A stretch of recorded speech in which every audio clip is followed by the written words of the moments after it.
38회가 끝났습니다. 그리고 지금까지 중 가장 충격적인 엔딩이 우리를 기다리고 있었습니다. 김도윤의 체포. 클리닉을 찾아온 한 여직원의 계획된 연기로 성추행범으로 몰려 수갑을 찬 채 끌려가는 김도윤의 모습. 이 모든 것이 황기찬의 치밀한 계획이었다는 사실이 드러나면서 복수의 판은 완전히 새로운 국면으로 접어들었습니다. 복수하는 자가 복수당하는 상황. 지금까지 강재인과 함께 복수를 계획해왔던 김도윤이 오히려 함정에 빠져 체포되는 아이러니. 황기찬은 자신의 정체를 눈치챈 김도윤을 제거하기 위해 이런 비열한 수단까지 동원한 것입니다. 과연 김도윤은 이 위기를 어떻게 헤쳐나갈 수 있을까요? 그런데 38회에서 벌어진 일들을 자세히 살펴보면 이것이 단순한 우연이 아님을 알 수 있습니다. 모든 것이 계획되어 있었습니다. 강세리의 결혼사진 발견, 그리고 그에 대한 강재인의 도발적인 반응? 황기찬이 두 번째 남편이냐고 웃으며 던진 강재인의 말은 황기찬에게 큰 충격을 주었을 것입니다. 강세리는 이모를 추궁했지만 이모는 돈 줄인 너에게 그런 짓을 할 리 없다며 오히려 전 남편 지성준과의 사진은 잘 처리했다고 했습니다. 그렇다면 과연 누가 그 사진을 황기찬의 책상 위에 올려놓은 것일까요? 강재인과 도민준의 합작품이었습니다. 아닌 척해도 흔들리는 거 다 알아. 즐길 수 있을 때 즐겨. 강재인의 이 말에는 복수의 여왕다운 차가운 확신이 담겨 있었습니다. 그녀는 이제 더 이상 당하기만 하는 피해자가 아니었습니다. 상대방의 약점을 파고들어 심리적으로 압박하는 진정한 복수자가 된 것입니다. 하지만 황기찬도 만만치 않았습니다. 김도윤을 함정에 빠뜨린 것은 그의 반격이었습니다. 그는 홍 사장에게 연락해 아내의 과거에 대해 철저히 조사하라고 지시했고 동시에 자신을 위협하는 김도윤을 제거하기 위한 계획을 실행에 옮겼습니다. 성추행 누명을 씌우는 방법을 선택한 것은 김도윤의 사회적 명성을 한 번에 무너뜨릴 수 있는 가장 효과적인 방법이었기 때문입니다. 의사라는 직업의 특성상 이런 스캔들이 터지면 회복하기 어려운 타격을 입게 될 것을 황기찬은 알고 있었던 것입니다. 그런데 더욱 흥미로운 것은 강세리의 행동이었습니다. 노숙자에게 재인의 불륜 상대가 김도윤이라며 뒤에서 수작을 부리기 시작한 강세리. 그녀는 두 남녀를 곧 정리해버릴 것이라며 엄포를 놓았습니다. 과연 강세리는 황기찬과 함께 계획을 세운 것일까요? 아니면 자신만의 독자적인 계획이 있는 것일까요? 황나라의 순수한 사랑 고백도 큰 변수가 될 것 같습니다.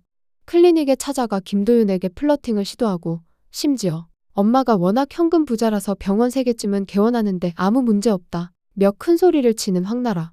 결국 그에게 교제를 하자고 고백했지만 김도윤은 오빠가 허락하면 사귀겠다 고 대충 넘겨버렸습니다. 하지만 이제 김도윤이 체포된 상황에서 황나라는 어떤 반응을 보일까요? 자신이 좋아하는 사람이 성추행범으로 몰려 체포되었다는 사실을 알게 된다면 그녀는 오빠 황기찬을 의심하기 시작할 수도 있습니다. 도민준의 역할도 점점 중요해지고 있습니다. 강재인과 함께 강세리의 과거를 파헤치는데 성공한 도민준. 그는 이제 단순한 조력자를 넘어서 복수의 핵심 파트너가 되었습니다. 과연 그는 김도윤이 체포된 상황에서 어떤 대응을 할까요? 한편 황기만과 도유경의 화해는 감동적이었습니다. 술에 취해 장인어른의 집을 찾아가 유경아, 나 너 없으면 못 살아라며 애걸복걸하는 황기만. 심지어 아내의 반려동물이라도 되고 싶다며 멍멍 짖기까지 하는 모습은 우스꽝스러우면서도 진정성 있어 보였습니다. 돌아와요, 내 사랑. 이 절규에 가까운 외침이 결국 도유경의 마음을 움직였습니다. 도유경은 남편의 용서를 받아들이겠다고 했고 황기만은 매우 기뻐했습니다. 하지만 과연 이들의 화해가 오래갈 수 있을까요? 도유경이 다시 시댁으로 돌아간다면 노숙자는 과연 그녀를 존중해줄까요? 정윤이 집에서의 따뜻한 모습도 인상적이었습니다. 강재인의 목에 생긴 상처를 진심으로 걱정해주는 정윤이와 보람이. 이들의 관계는 여전히 돈독했고 강재인에게는 진정한 위로가 되고 있었습니다. 하지만 이제 김도윤이 체포된 상황에서 과연 이 평화로운 일상이 계속될 수 있을까요? 그리고 최자영의 변하지 않는 모습. 딸이 남에게 폐를 끼치지 말고 단칸방에서라도 독립해서 살자고 제안했지만 그런 곳에서 어떻게 사냐고 역정을 내는 최자영. 여전히 사치와 허영심에 빠져있는 그녀는 과연 언제쯤 진정으로 반성할 수 있을까요? 39회 예고에서 보여준 황기찬의 결심은 소름 끼쳤습니다. 자신을 건드리는 자는 가만두지 않겠다며 아내도 예외가 아니다고 말하는 황기찬. 이는 그가 강세리의 과거까지도 철저히 조사해서 필요하다면 버릴 각오가 되어 있다는 의미입니다. 지금까지 황기찬에게 강세리는 함께 강재인을 배신한 동반자였습니다. 하지만 이제 그 동반자조차도 자신에게 위협이 된다면 가차없이 제거하겠다는 의지를 보인 것입니다. 과연 강세리는 이 위기를 어떻게 넘길 수 있을까요? 홍 사장의 조사 결과도 주목됩니다. 황기찬의 지시로 강세리의 전 남편을 찾고 있다는 홍 사장. 과연 그가 찾아낸 정보는 무엇일까요? 강세리의 과거에는 어떤 비밀이 숨겨져 있는 것일까요?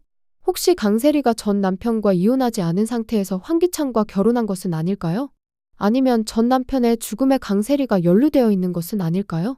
또는 강세리의 진짜 정체가 완전히 다른 사람인 것은 아닐까요?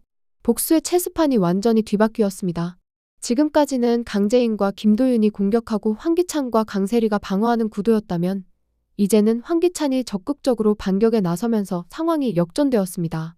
김도윤의 체포는 그 첫 번째 성과였고 앞으로 더 큰 공격이 이어질 것으로 예상됩니다. 강재인은 어떻게 대응할까요? 가장 든든한 동맹군이었던 김도윤을 잃은 상황에서 강재인은 혼자서 황기찬과 맞서야 합니다. 물론 도민준이라는 조력자가 있지만 김도윤만큼 강력한 파트너는 아닙니다. 하지만 강재인은 더 이상 예전의 순진한 여자가 아닙니다. 그녀는 이미 강세리의 약점을 파악했고 심리적으로 압박하는 방법을 터득했습니다. 과연 그녀는 이 위기를 기회로 바꿀 수 있을까요? 정호성의 역할도 중요해집니다.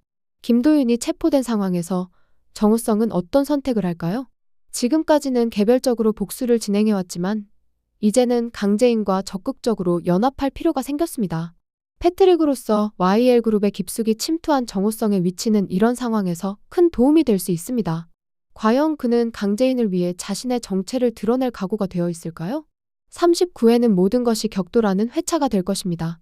황기찬의 본격적인 반격, 강세리의 과거 폭로, 김도윤의 위기, 그리고 강재인의 새로운 복수 계획, 이 모든 것들이 한꺼번에 터져 나오면서 시청자들은 숨막히는 스릴을 경험하게 될 것입니다. 특히 황기찬이 아내도 예외가 아니다 라고 말한 것은 그가 이제 모든 것을 걸고 승부를 보겠다는 의미입니다. 강세리조차도 버릴 각오가 되어 있다면 과연 그의 다음 타겟은 누가 될까요? 진실과 거짓이 마지막 격돌을 준비하고 있습니다. 복수는 이제 개인적인 원한을 넘어서 생존의 문제가 되었습니다. 황기찬과 강재인, 이 두 사람 중 한 명은 반드시 무너져야 하는 상황이 되었습니다. 여왕의 집 39회, 복수의 마지막 카드가 공개되는 날, 김도윤의 체포로 시작된 새로운 전쟁. 과연 누가 마지막에 웃을 수 있을까요? 39회에서 모든 진실이 드러납니다.